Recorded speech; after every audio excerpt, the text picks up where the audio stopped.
Hi everybody! Hi. Welcome to episode 1 of The Food of London. My name is Charlotte I'm Pete. and we are both tour guides in normal situations, London tour guides, and we have a bit of time on our hands at the moment, as you can probably gather.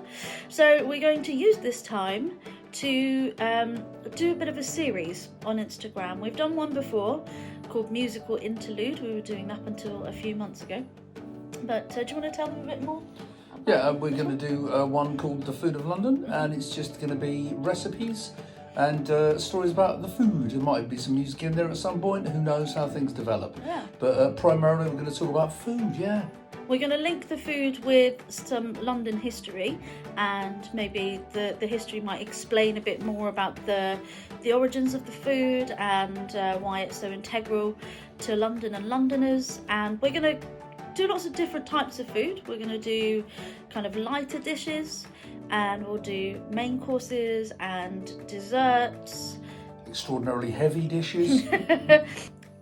So we hope you enjoy this first episode, and we hope that you will continue to join us. We're going to be posting one episode every week, and we hope it's tasty and enlightening too. Today, do you want to tell them what we're making today? Today we're making pea and ham soup. Lovely. We thought this would be good, seeing as it's getting a little bit darker and a bit colder outside, and this is a nice lunch to keep you all going and keep you warm. Enjoy! When you think of London in the winter, do you imagine a chilly city veiled by a mysterious mist? Have you ever heard of London being referred to as the Big Smoke? History, culture and tradition are traits we have in abundance, but let's be honest, it's not very likely that people are drawn to London because of its fabulous weather. Due to the burning of wood and coal, London's famous fog has been around for centuries, and in the 1800s, due to a population and fuel burning boom, it was so thick that walking the streets could be treacherous. Clean clothes hung outside to dry would become dirty again, and people meandering along London's riverside walkways might accidentally topple down its banks to the watercourse below. If you were wealthy enough, you could hire what was known as a link boy to ensure your safe passage home. For a fee, the link boy would walk a few paces ahead of you, holding a flaming torch aloft. This light may have made the pavement easier to see, or it may have just given the customer a visible point of reference to head in the right direction. Once at your destination, the link boy could extinguish his beacon in what was known as a snuffer. You can still see some of these snuffers in London. Here's one not far from the British Museum. These fogs have been referenced again and again in English literature, and to help describe the density and colour of the smog, a new nickname was created. These fogs became known as pea soupers. Dried pea-based soups and puddings were very popular at this time, especially in the winter when there were very few fresh vegetables around. Pea soups are still popular in England today, particularly as the days grow shorter and colder. So here's how to make a delicious pea and ham soup to warm you up this winter. So for this week's recipe, we're going to need 2 tablespoons of butter, 1 onion normally, which we have replaced with a leek, 2.5 cups or 600 millilitres of vegetable stock, a pinch of ground nutmeg, 4.5 cups or 675 grams of frozen peas, 2.5 cups or 600 millilitres of white pouring sauce, 1.25 cups or 225 grams of lean smoked ham, diced, salt and ground black pepper, and finally a crusty bread loaf to serve. Hello, we're doing excellent shopping. I'm looking for some ham. For some what? Honey roast thickly carved. That's what we want. Is that the one? Let's get that. Thickly roasted. Good. So, Excellent. Good. What else have we got in here for the soup? Leeks. So we've finished with our shopping, haven't we? Yes. Yes. And we've got, for the pea and ham soup, we've got frozen peas. And what else did we get? Frosty bread. Frosty bread. Nice crusty round. We got this ham. And then the rest is indoors. Thumbs up. Over here we've got 2 tablespoons of butter, a little bit of salt, got some chopped ham, frozen peas. We've got leek here. Well, we use leek instead of onion because Lottie can't tolerate onions. And this is vegetable stock, and we've got some white pouring sauce, which is like white sauce but just a bit thinner. Over here, nutmeg, and of course our old mate black pepper. And we've got enough ingredients here to make soup to serve 6 people. Also, when he says I can't tolerate onions, it's not like I don't want to be in a room near them. It's just that I can't eat them. No, she gets violent, man. I hate Pull out an onion, right, and it all comes out. It's like she's Can had we 12 not? pints. I don't want to be reminded of the onions. Okay, what's happening? First of all, we put the butter in the pan. There you go. Then we're going to Whoops. give it a little bit of heat. I'm going to put your onion, or in this case leek, into the pan.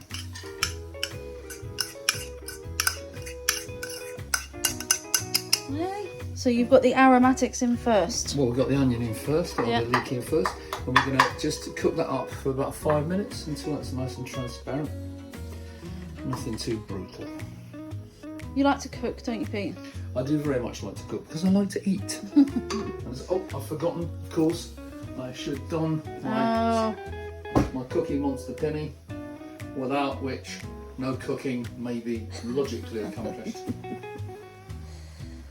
There we are. Very fetching. Thank you very much. You're very welcome. I bought this in Bath, actually. Did you? Yeah, the shop never had it, and I thought it just looked really appropriate. The butter is melting nicely. Very nice. Okay. Have you made pea soup before? I have made pea soup before, not to this recipe. This is a very traditional recipe that I'm following. Because I've got a soup maker, and normally I just buzz. I've got one of these. So normally I just chuck everything. I maybe brown the onions a little bit. I put everything in there and let it juice. So I've made pea soup in this, but I'm quite keen to do the traditional way. Yeah, it smells good. I love it when the butter and oniony smell mix. It's my favourite Yeah, bit. it's like those guys that sell sausages in the street, and it's the sound of the onions that gets you going. Is it? It's the smell of the onions that gets you going. Yeah. I can believe that. Yeah. Well, I'll say you. It's what gets me going. Not that I've had a sausage in a bun off the street for some years. But I'm always very particular about cooking, particularly for Lottie, after what we shall refer to as the chicken nugget incident. This is when I had too many chicken nuggets, and I shouldn't, because chicken nuggets are not my friend, unfortunately. For all you out there who can eat chicken nuggets willy-nilly without a care in the world, I'm very jealous of you. Please enjoy your nuggets on my behalf. Let's stop talking about nuggets. Back to the pea soup. So, a couple of minutes more for this. Lovely. This isn't going to be. It's going to be a few minutes. Okay. What comes after the onion or the leek? After the onion stroke leek stage, then we're going to add the veggie stock. Excellent. I'm going to bring it to the boil. We should also say that we have replaced any kind of normal flour or normal wheat in these recipes with gluten-free stuff too, because yet again my stomach is a diva and can't deal with that either. Yeah, I should have mentioned that first up. All these recipes that I'll be making, anything I cook, will be gluten-free. So They'll be adapted to be gluten-free, yeah. That'll be good. Also, there won't be any onions used in any of these recipes. So, you know, it might be useful if you're on a FODMAP, one of those sort of things. And if you're not, I mean, I don't miss onions. I started cooking for Lottie. Obviously, onions were off the menu. And I've got to say I don't miss them. You can use spring onion as well. As far as the gluten goes, I do have my own bread. You know, I do like to use my own flour and certain things. But this is gluten-free. The flour used for the white sauce is completely gluten-free, and there's a lot of it about. Yeah. So, you know, it's got to happen, isn't it? Absolutely. Okay, now, these are softened now. Okay. You see, if you look at the onions, or the leek, it's softened now, but they're not brown, you see? So just soften, a little bit translucent, and then you pop in your veggie stock like that. Then we're going to bring it up to a boil. Okay, bring it to a boil. then when that's boiled, I'm going to put in les pois. Ah, yes. We didn't go for anything particularly special, did we? Just got frozen peas. That's what from you should use. Aldi, Lidl, wherever you go. The food I've most liked to make in my life, really, it's like when I learned to cook Italian food. The food I've most liked to make is really basic kind of meat and potato stuff, working class food, peasant food, I suppose you could call it. I learned to make a risotto from a fantastic little Rugello in Veneto, just near Bologna. And she was wonderful, you know, and she'd had like 1 million kids and been through the wars. Or I said, oh, that woman cooked like an angel. And I just, like my grandma, you know, I mean, I think what I always thank her for is the fact that I can sort of get anything and make food out, well, anything organic and make food out of it. You know what I mean? Where some people learn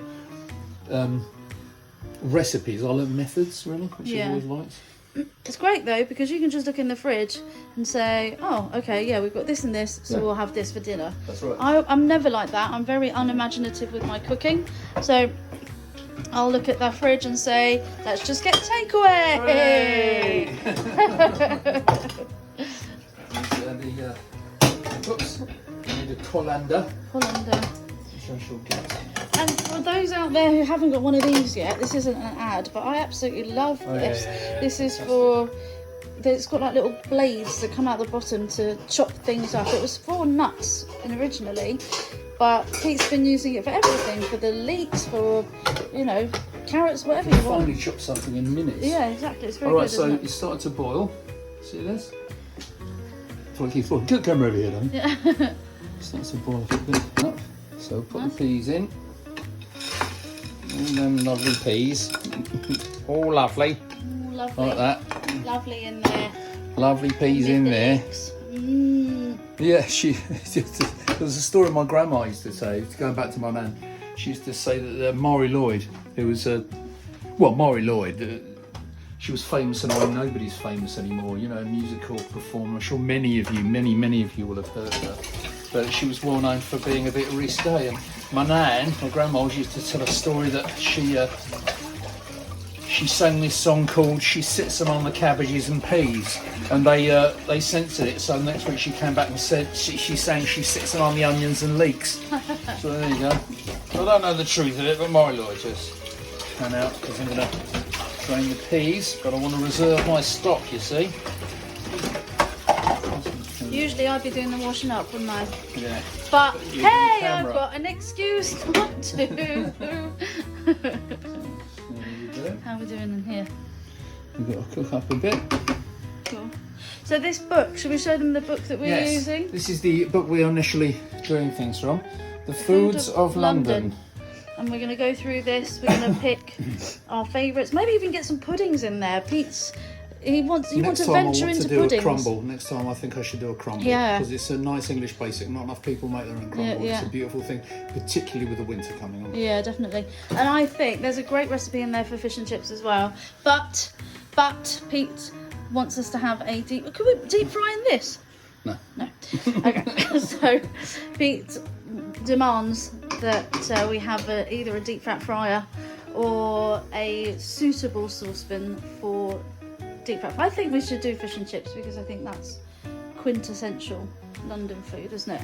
And I suppose the part of the thing for me is Yeah. the fact that London is so entirely cosmopolitan. You know, I mean, I grew up on jerk chicken, rice and peas, curry, nice smoked salmon and bagel, smoked salmon and cream cheese bagel, nice salt beef, you know, stuff like that. Yeah. So I think I was aware of the influences coming in. So, you know, do a bit of, you know, food that I've grown up eating. Yeah.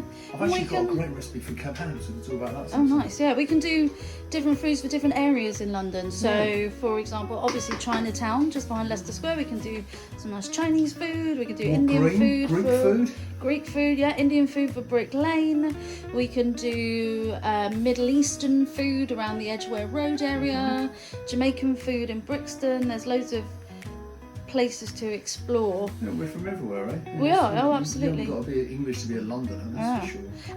I've actually got a wartime cookbook. Oh, nice. So we could look that out actually and have a look at that. There's lots we could do with it, isn't it? You know, because the thing is, you know, people, we eat. You know what I mean? We do eat. So yeah, if we're going to cook.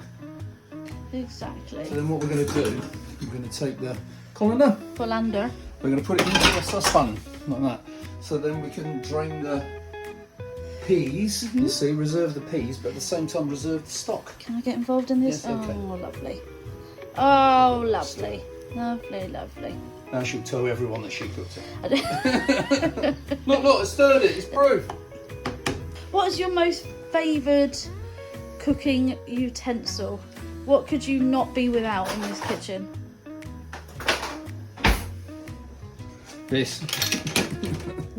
This. Why is this so Because you important? can use it on non-stick pans. It's a scoop. You can use it for stirring. You can use it for picking things up. Not very much like. I'm not using it because it's a soup, you know. But generally speaking, as long as I've got a pan and this, I'm okay. Yeah. You know, I can do things. And you've got your lovely soup maker. My We've lovely also soup got maker. our George Foreman grill, which we like very much, don't we? And yeah, And I like this pressure cooker. I use this all the time. excellent. Okay. Right, these peas be cooking for 4 or 5 minutes. That's what I'm going to do. So I'm going to drain them with this colander. So then I can reserve the stock. So I've got all the peas. Right, and I want to mash these up. So I'm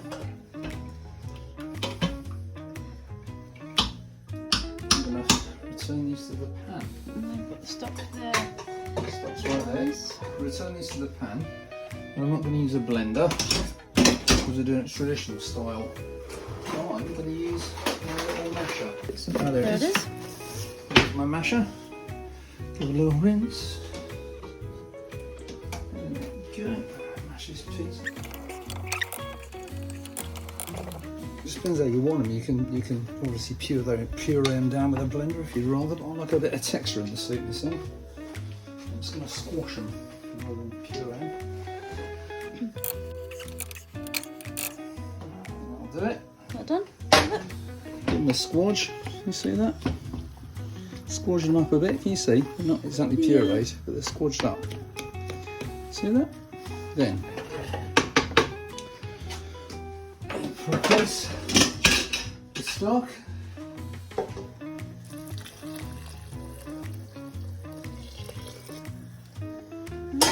And now we get our spoon and we pour in the pour-in sauce. Let's blend that in. You see, You've pre-made this pouring sauce. I didn't you? pre-made the pouring sauce. Just to save time. What was in the pouring sauce? How Pouring did you make sauce, it? it's like a thin white sauce. Basically a little bit of flour, a butter, a little bit of flour, and you just blend the milk in, stir it up till it boils. It's a nice bright green colour in a bit.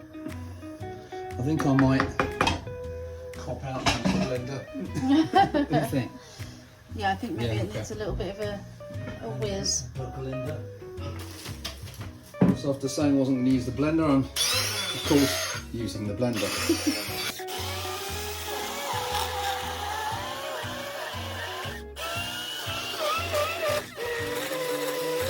I think that's more it, isn't it?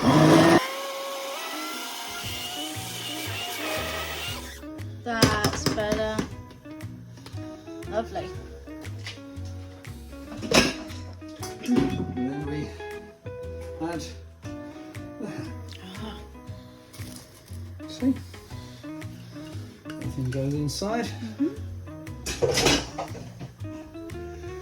me give that a little stir up. And there we have it. So let that heat up. We're gonna, in a couple of 3 minutes, we're going to check the seasoning. So what have we got left to add now? Seasoning, Which is pepper, salt, salt and nutmeg. pepper. Oh, Nutmeg involved now. I've never heard of putting nutmeg in a pea soup before. I like that. a little pinch for a little bit of salt. Put the pepper.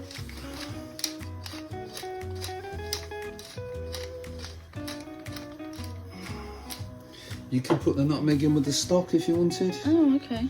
You know, whatever you think really. So I'm going to cook out for 3-4 minutes. Oh, that's really good.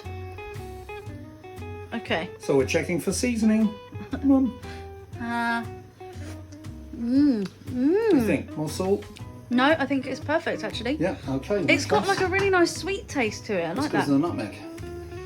Of course. Oh, it's so good. Oh, there's pepper. Mmm. Okay. So we've got ourselves some nice bowls and crusty bread ready to go.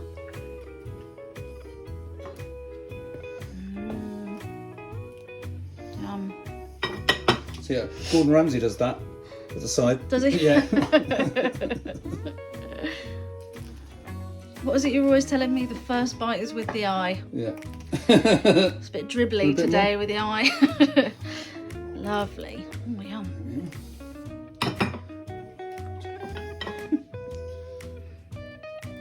Okay. Delicious. There we go. Spoons. So, yeah, we need spoons. Here's the spoon. Back there. And now the all-important Let's taste go. test. So we are now in the living room. This is looking very tasty. And this, I'm sure some of you might have to deal with this. There's a cat in my seat. I'm sorry, Smudgy. I'm sorry. I need to eat my food. Do you want some pea soup? Pea and ham soup? Do you want me to leave you alone? Yeah, I'll leave you alone. Okay. Okay. Now, let me... First butter. Can we didn't do enough? Yeah. Slather it on. It's perfect, this kind of stuff for this weather. It's getting colder, so can enjoy some nice warming soup indoors, can't we?